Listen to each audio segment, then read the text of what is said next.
Genesis chapter 45. Then Joseph could no longer control himself before all his attendants, and he cried out, "Send everyone away from me." So none of them were with Joseph when he made himself known to his brothers. But he wept so loudly that the Egyptians heard him, and Pharaoh's household soon heard of it. Joseph said to his brothers, "I am Joseph. Is my father still alive?" But they were unable to answer him because they were terrified in his presence.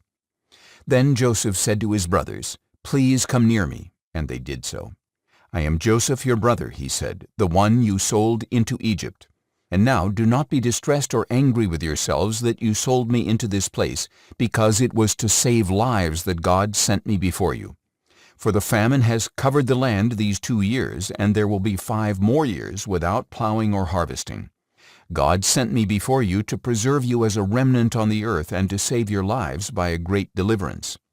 Therefore it was not you who sent me here, but God who has made me a father to Pharaoh, Lord of all his household, and ruler over all the land of Egypt.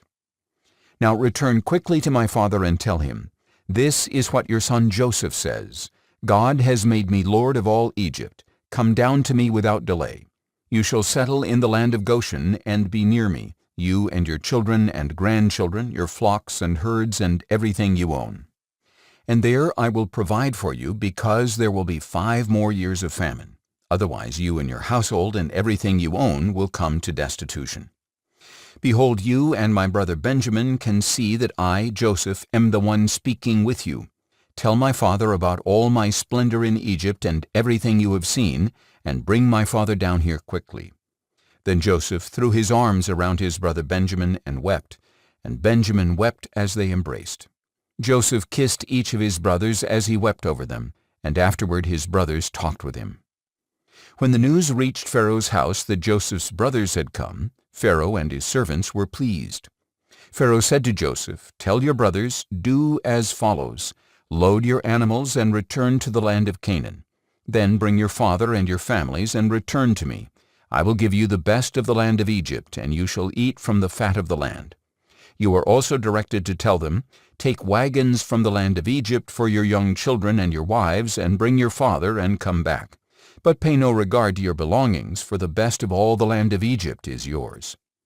So the sons of Israel did as they were told. Joseph gave them wagons as Pharaoh had instructed, and he also gave them provisions for their journey. He gave new garments to each of them, but to Benjamin he gave 300 shekels of silver and 5 sets of clothes.